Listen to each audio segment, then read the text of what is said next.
शरद पवार उधर महाराष्ट्र में, Samajwadi party, JDU, RJD, अब तो कांग्रेस भी आप ही के अम्ब्रेला के नीचे आ गई है। ऐसे में क्या बीजेपी इसी काट के लिए एससी के लिए, अनुसूचित जाति में भी कोटा विद इन कोटा की तरफ बढ़ने लगी क्या? देखिए, अगर नीयत साफ हो तो आप फैसले लेने में इतना देर नहीं करेंगे। अभी बिहार को आप देख लीजिए, जाति आधारित गणना जिसे कोर्ट ने सर्वे कहा और हमने माना भी कि वो सर्वे है, लेकिन एक बड़ी शुरुआत और एक ऐतिहासिक पहल बिहार की ओर से हुई। आरक्षण, महिला आरक्षण को लेकर के आज जितने अपने कंधे ये थपथपा लें, लेकिन हमारा राज्य तो 2006 में, हम सत्ता में नीतीश कुमार जी आए 2005 में और 6 में पंचायती व्यवस्था में महिला आरक्षण लागू कर दिया गया, 50% का आरक्षण दिया गया। 2007 में वो नगर निकायों को भी उस फैसले का लाभ मिला और इसके बाद नौकरियों से लेकर शिक्षक नियोजन लगातार आरक्षण के बड़े फैसले लिए गए और आज देश में पुलिस बल में सबसे ज्यादा महिलाएं बिहार में हैं। उन फैसलों का असर दिख रहा है। एक नेतृत्व की काफी मजबूत बात आज तैयार हुई पंचायती व्यवस्था और नगर निकायों के चुनाव में आरक्षण के बाद।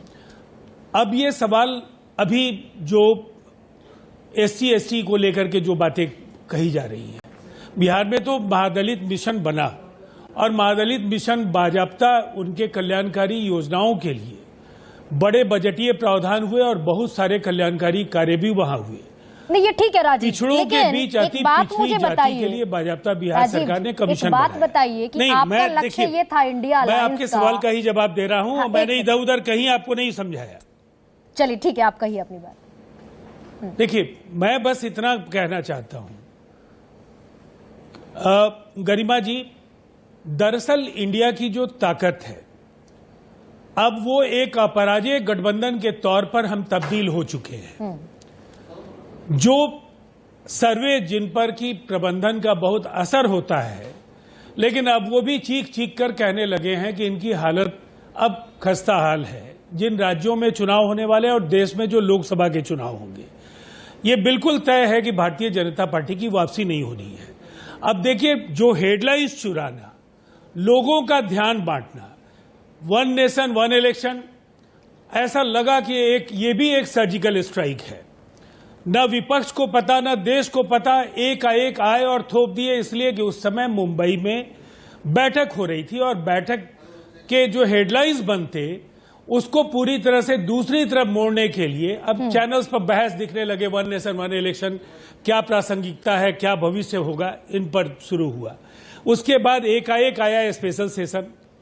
मैं नहीं समझता हूं, अगर ये खोदा पहाड़ निकली चुहिया, जिस महिला विधेयक को लेकर के अब तो ये एक्ट बन जाएगा। आपने जो कुछ भी कहा, लब्बो लुबाब यही है कि इसका लाभ 2024 के चुनाव में नहीं मिलना है और कब मिलेगा इसकी भी कोई गारंटी नहीं है। इसीलिए सवाल उठ रहा है पेच लगा दिए। आप इस टारगेट में थे, इंडिया अलायंस के तमाम नेता, कि 230 तक रोक दें, 1 अगेंस्ट 1 का फॉर्मूला अप्लाई करें, 220, 210, 230 तक भारतीय जनता पार्टी को अगर रोक दिया जाए तो आपकी संभावना बनेगी। लेकिन उन्होंने काट खोज ली है क्या कि ओबीसी से जो डेंट पहुंचेगा वो एससी से? मुझे नहीं लगता है। देखिए, भारतीय जनता पार्टी दबाव झेलने की स्थिति में नहीं होती है और उनकी बदहवासी और उनकी जो हताशा है, उनके फैसलों में जो जल्दबाजी में लिए गए फैसले हैं, उसमें वो दिखने लगती है। इसमें कुछ भी नया नहीं है और कुछ भी ऐसा नहीं है जिससे इस देश में बहुत कुछ बदलने की गुंजाइश हो। ठीक है, इसलिए कि आप देखेंगे ये एक और लॉलीपॉप साबित होगा।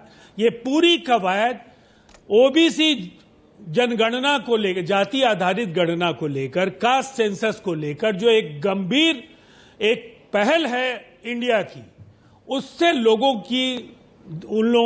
का ध्यान बांटने की कोशिश और लोगों को ये भरोसा जगाने के लिए लोगों के अंदर कि नहीं हम आप तुम्हारे साथ हैं, तुम्हारे लिए हम कुछ करेंगे। लोग चालाक हैं, लोग समझदार हैं, लोग विवेकशील हैं। ठीक है, झांसे में नहीं आने जा रहे हैं। लोग समझ रहे हैं क्या कि आपने ओबीसी के नाम पर एक कमीशन बनाया।